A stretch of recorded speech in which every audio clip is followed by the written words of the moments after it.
New year, new wig, probably same me. So, I tend to like to start the new year out with pink.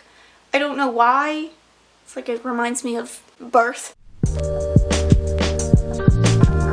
Hey, what's up? I'm Allie and welcome back to my channel. Today I'm going to be doing my December wrap up. It was my best reading month so far in that I read 17 things and I also read a good amount of 5-star reads for me. So I just really had quite a blast in December with my reading. I was finding like kind of picking up like books and series and stuff, which if you didn't know has been a problem for me in 2019. I just really had a hard time continuing series for some reason.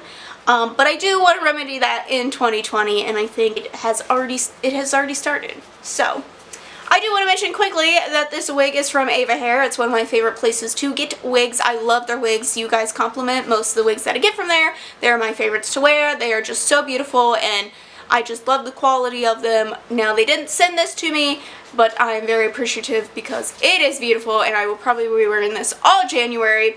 I don't even mess with my own hair anymore because I just own too many wigs. Is 2020 the year that we all wear wigs? Because I hope so.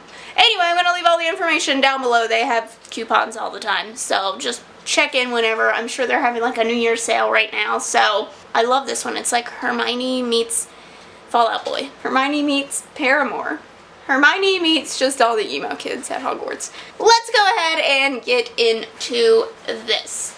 Now, I will say most of my reading was graphic novels. If you guys didn't see, I read all the graphic novel nominees for the Goodreads Awards in December and I did it in 5 hours. Now, in order to do that, I had to read some of the things that came before it because I hadn't read necessarily all the volumes up till the nominees.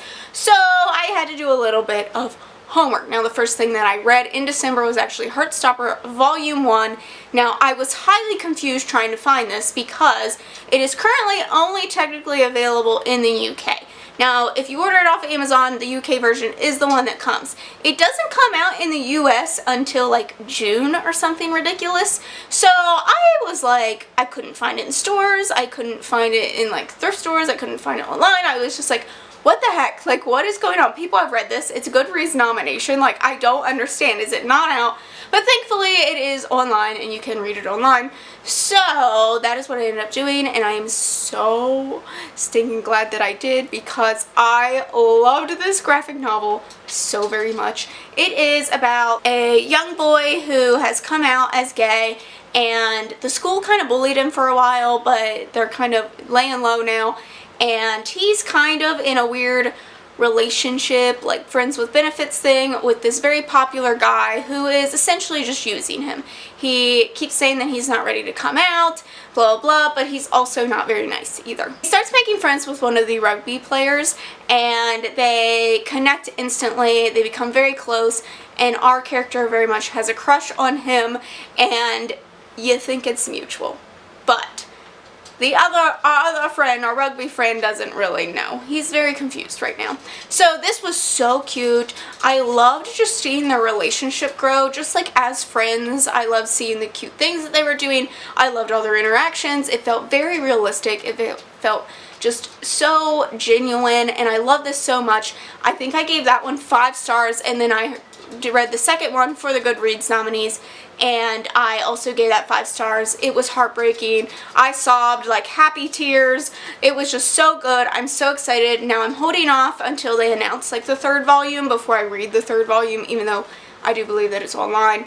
I would very much like to get copies of these. They were just so good. What a good way to start off the month. So then I read Paper Girls Volume 3, 4, and 5. Now I've given Paper Girls a chance in the past. I read like 1, 2. I read 1 and 2 and I really didn't like it. Very comparable, I think, to Stranger Things, and then it's like a group of kids. Now, these are all girls. They are paper girls, and basically, one day something weird happens, and they get sucked into, like, all these time dimensions, and they're running into, like, themselves, and it's very complicated to explain. They're basically trapped in this war between future generations that have somehow crossed into them, and like they're like on the run, but they don't realize that they're on the run, and it's just a very difficult to explain, but The second one just really turned me off. I didn't care for it. I was pretty confused. I didn't really know what was going on. I was just like, whatever, not my thing. Wasn't exactly eager to pick up volume 3.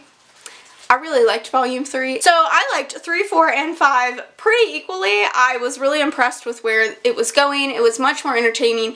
It was starting to make a little more sense. It was definitely sticking to kind of one more singular storyline for each volume and wasn't kind of jumping all over the place like I expected, but we were getting snippets into things that had happened. So it was really interesting. I really enjoyed it, and I actually am really eager to pick up the next volume, which is already out. And I ended up giving all 3 of those 4 stars. I just really enjoyed them. It's not my favorite series by far, but it was still very good. I was very surprised. Next we have Teen Titans Raven, and this is not really Raven's origin story, but it's kind of a little into her life. Basically, she has been in an accident that has killed her adoptive mom. Come on, Tippy Tappy. Come on. And she also loses part of her memory. So then she is now staying with her aunt and her cousin, and she is kind of just adjusting to the new school, figuring out what's going on, because there's like this weird like shadowy thing that's like happening to her, and she keeps seeing these things and she doesn't really know what's happening. She's like, do I have powers? I don't know. So there's lots of weird things. She's like experiencing people's emotions and thoughts and stuff, and it's just her trying to figure out what is going on, and basically no one is helping her. Now, there was a romantic part of this that I didn't really care for. It was very cliche and so-so. I also thought that it could have just delved a little bit deeper into her powers and what that meant, because she kind of just like accepted it as is instead of like really wondering how this happened and why it happened, and like I would have so many questions. She was just kind of just like, oh yeah, that's a thing that I do. So it was just, I wish there would have been a little bit more to it. I gave it a 3.5. It was good. It was okay. Raven is my favorite from the Teen Titans. I was a big Teen Titans fan growing up, but that one just didn't. It wasn't the best. It was still good, but it just meh. Next we have Book Love, and this is also a graphic novel. This is just kind of like a one-off little comic strip type graphic novel about a girl who loves books and the struggles that you go with books. I felt very called out during it. It talks about like Bookstagram, it talks about like massive TBRs, getting way too much at the library, buying too much, like it talks about all those problems, so it was very relatable, especially to me, but there was no storyline or anything. It was just enjoyable. It wasn't anything like amazing. It was just cute. So I gave this a 3 out of 5 stars. That's all I feel like I can give it. Like it did what it needed to, but it wasn't anything like groundbreaking. Then we have They Called Us Enemy, and this is George Takei's kind of biography, graphic biography, and it is about him growing up in the Japanese camps that were in the US during World War II. And this was fascinating because I feel like that's just something that has just been like erased from US public school history books somehow. Like, they've been mentioned and no one ever talks about them again. But, I mean, it's very much a thing, and he does end up relating it back to things that are happening today. And I did find this very interesting. However, it felt a little watered down, mostly because he was going based off of memories, and at the time he was a kid in these camps, so he didn't really know the purpose of the camps. He just considered it another home to him. It was just how things were. So it's definitely like rose-tinted glasses kind of view of the whole situation, and I feel like we don't really get into it. The second half of it is kind of more like political, talking about it and how like angry he was with his parents for not like, he didn't understand as a kid, and like they don't want to talk about it and like things like that. And it was like, it did its purpose and it was well written for the most part, but I just wish it would have had a little more information about these camps. And even though like he maybe saw it this way, this is what was really going on, and like it gets into a little bit but not a lot, and it just, I don't know, like it just felt like it was lacking the punch that I really needed it to have. I ended up giving this a 3.5 because I do think that in a way it did its purpose, but it was just lacking too much to be super impactful to me personally. But then again, it's really hard to put a rating on someone's experiences in life, so then we have Umbrella Academy Volume 3. Umbrella Academy is also kind of hard to explain. and that basically these children are born out of nowhere with these abilities, and this scientist alien dude decides he wants to get as many children as he can. He ends up getting 7 of them. He raises them as his own, but they're more like experiments. He just numbers them like 1 through 7. First one was interesting, second one blah blah blah. So we get to the third one. Honestly, this one just felt kind of all over the place to me. It was probably the weakest one so far in my opinion. It just, I don't know, like I don't really know how, what you could do so. What exactly we were supposed to get from it, other than that, like, there are other dimensions, which I kind of already assumed given that it's a sci-fi type thing and we have a time traveler talking about this other dimension and jail and how it was related to their father, and I just didn't quite care. I don't, like, it was just dragged out.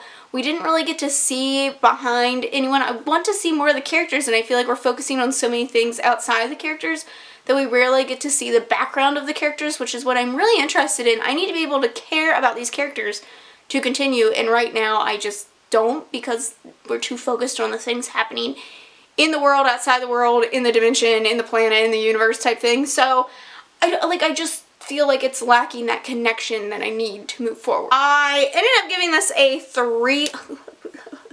I ended up giving this a 3 in that it was interesting, but at the same time just wasn't great. It was just too lacking in my opinion. The next 2 were rereads for me, and these are obvious 5 stars for me as well. I reread Harry Potter and the Sorcerer's Stone, as well as Harry Potter and the Chamber of Secrets.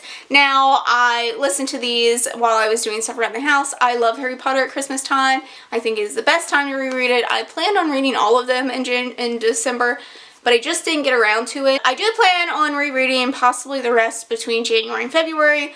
We will see, but I always just love these so much. I always catch myself crying to these, and they just make me feel so much, and I do think that these help me get out of a slump. I feel like I've been in a slump for like months, and these just really kind of renewed that love for me. I was like, yes, this is why I love reading. It makes me feel things. I love the characters. I cry when Neville gets extra points. Hagrid is getting shit on in all these books, but I love it. I love it. I love it. I love eating up this world every time and focusing on something else every time, and it's just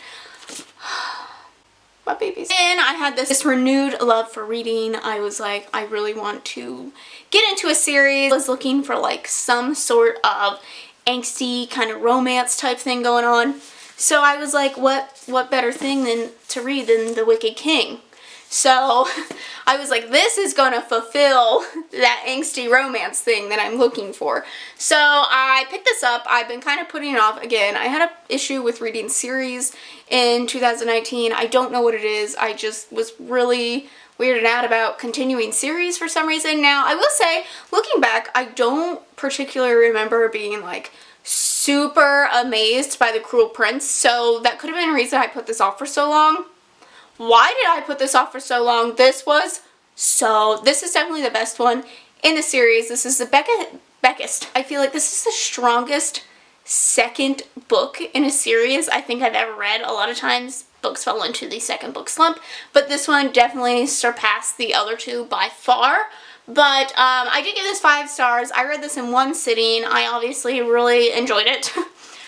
It was so good. If you guys don't know, I don't know how you don't know. Welcome to BookTube. Are you new here? But The Cruel Prince is basically about this girl and her sisters who have grown up in Fae because their Fae adoptive dad killed their actual parents. So they have grown up in Fae, and Fae world is very harsh.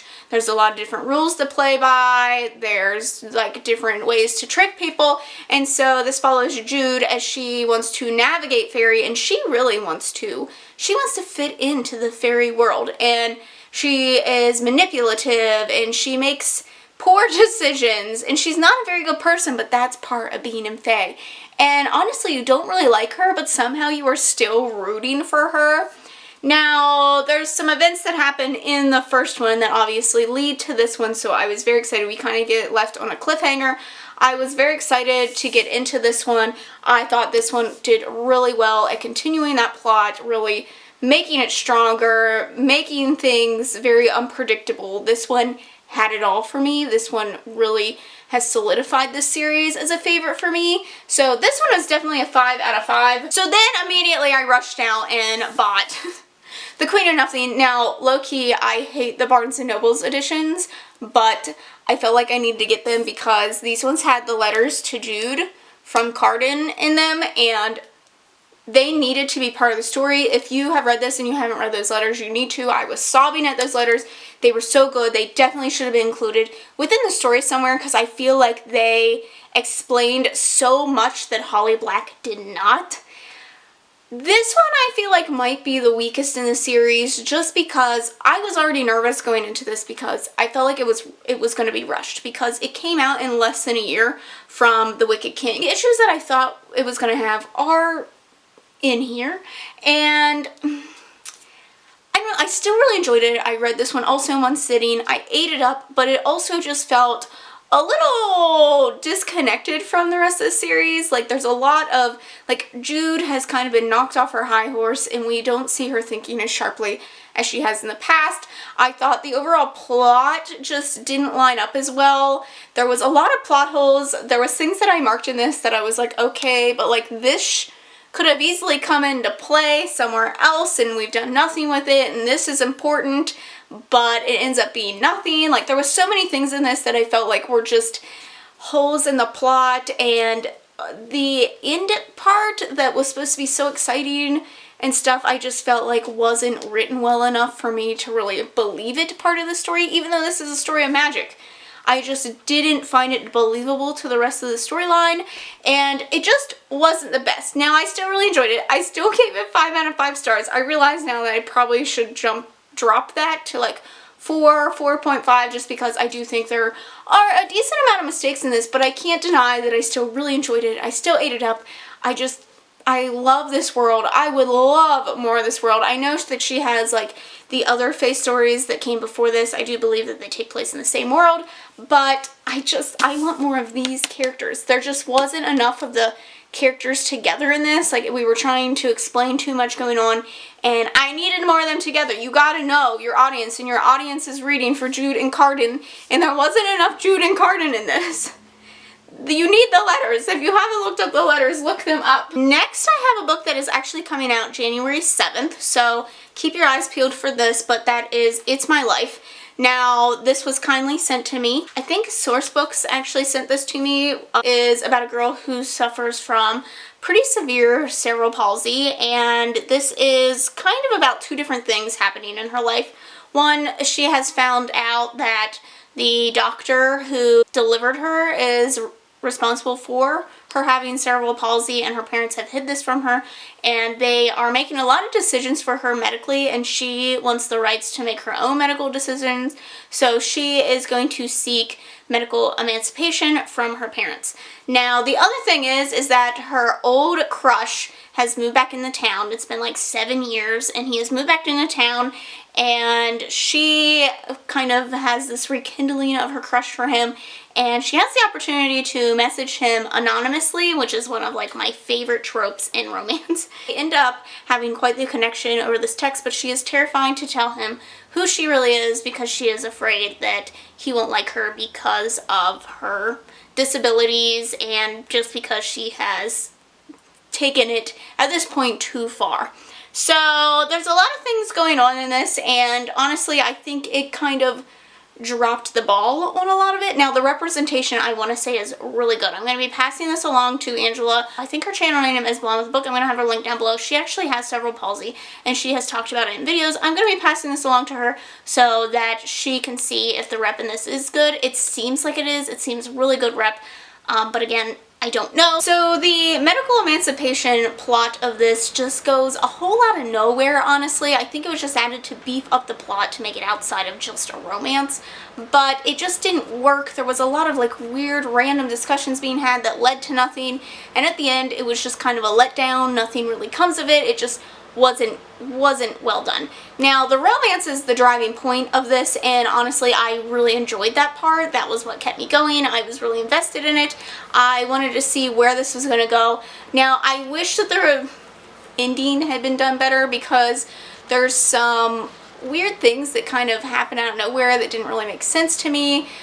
People are angry at each other for things that don't really add up, and like it just was a really weird conclusion overall, and I just feel like it could have been done a little bit better. Like there was this build up into nothing, like it was made out of nothing, and it was just really weird, and the reasons people were angry didn't make any sense. Like it wasn't great. I will say again, I feel like the rep is really good in this. I'm not 100% sure, but I feel like it's good, and I did really enjoy the romance aspect of this, and I liked where it was going. I liked some of the scenes in this, so I ended up giving this 3 out of 5 stars. It just was lacking in parts of it, and I wish that the plot honestly just would have been based more around the romance and just her and her family just connecting instead of the other thing that was happening that made no sense. Also, I do want to mention that there is mention of, and I have never in my life heard anyone else talk about this, but Green Bank, West Virginia. There is a joke made that Green Bank, West Virginia doesn't have any Wi-Fi, which is totally true because I have stayed there before. It is home of US, has their telescopes there. I'm not talking like little telescopes, I'm talking ones that have to be run by like several people in a massive room of computers and such. But I was there. I actually got to run some of these smaller telescopes while I was there. I was there for a very short period, so it's weird that I get to share this with you guys, but it is true that there is no Wi-Fi there. There's no cell phone service. You actually, if you need to use a computer, you have to walk into a copper room and like de-ionize yourself before you are even allowed to touch the computers, and when you come back out, you again have to go into this copper room in order to like, I don't even know, cleanse yourselves of technology. It was very fascinating to be able to kind of move the telescopes and track things in the sky. That was fascinating. I loved being able to do that. Even the cars there are run by electricity. That was interesting too. I got to drive around the, like, I don't know, the grounds and stuff. We stayed there. It was a very unique experience. I don't know how many people can say that they stayed in an area that has absolutely like no technology of use outside of telescopes, and that they got to run some of the national telescopes. So yes, also I think it's within like a 30-minute driving radius or something like that. You can't actually use microwaves either, so the people who live there I guess just don't have microwaves. It's very fascinating. I don't know if that's still true, but it was true. I stayed there like 10 years ago, so. But fun fact that you guys get to know about me, because I used to be a science nerd. Then I read another graphic novel, and this was for Cramathon, and I read the Midwinter Witch. This is the 3rd in the Witch Boy series. I love the Witch Boy series so much. It has such beautiful drawings and stuff in it. I love these characters. It is about a magical world where boys have to be shapeshifters and girls can only be witches, but we have a boy who identifies as a witch, and he really wants to be a witch. And basically people are telling him that he can't, and he's like, you know what, I'm just going to be who I want to be. We also have her dealing with the fact that she still believes that she only has dark magic and people only get hurt around her, and therefore she is unworthy of being loved and having friends and things like that. And it was really good, but I will say this one just didn't feel quite as filled out like the other stories. Like I just felt like it was trying to handle too much, and it just didn't feel like everything was as fleshed out as it has been in the past volumes. It was still really cute. I still really like the story. I ended up giving this 4 stars, and I didn't even know that this was coming out. I just assumed it was 1, and then it was 2. Now it's 3, so I'm eager to see if more are going to come out in this series because I really enjoy it. Then I read in a sense, A Lost and Found. This is also a graphic novel. I did this for Cramathon for like the shortest book on your TBR because it's only like 50-some pages. I'm gonna be honest, I got no freaking clue what happened in this. The artwork was really hard to distinguish. It's all very dark. I would assume anyone who might be colorblind might actually have trouble reading this. I had trouble reading it, and I have fantastic vision. It was really hard to just figure out what the hell was going on in this. Now it is about a world where basically your innocence can be lost, and it can also be sold, it can be found again, it can be used. Like, basically this is about a woman who wakes up and her innocence is lost, and her family is like, you know, don't come back until you have your innocence back. And it's basically a story about how that's not really how that works, and like you don't need your innocence in order to live a good life, and like things like that. And Honestly, I could not tell you if that's really what it's about, what the gist of it. The only reason I know that it was about innocence is because the back mentioned it. It never once anywhere in the story, I think, talks about it. It kind of hints at it like it's like a dirty thing and no one wants to mention the actual word. And there's some made up words in this that just, I didn't really know what the heck was going on. So I gave this a 2.5. It was an interesting concept and like I was intrigued by what was going on, but I just couldn't really tell what was happening at any given point in time. And the last thing that I have is The Girl in Red, and this is by Christina Henry. Now, Christina Henry wrote Alice, which I read in the past and was unsettled by. She's known for very dark kind of retellings, almost like getting back to the roots, I guess, of retelling, or fairy tales, because fairy tales were kind of dark to begin with, and then they got lighter with Disney, and she goes really dark and gory. Now, Alice was very gory, extremely violent for like no reason. It just was a lot of things, I think, for more of the thrill and kind of just shock value. And so I was a little nervous because I don't really care for stories like that. Like, they need to make sense in a story.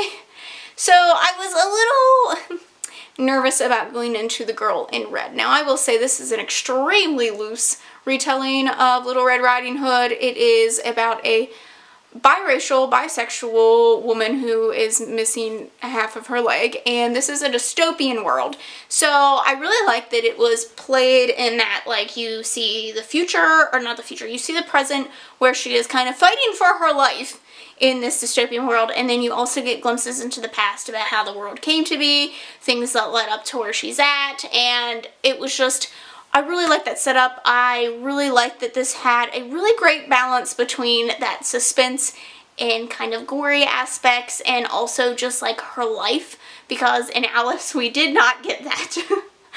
It was just gore after gore after gore. So I really liked that there was this new balance. I think her writing has come so far.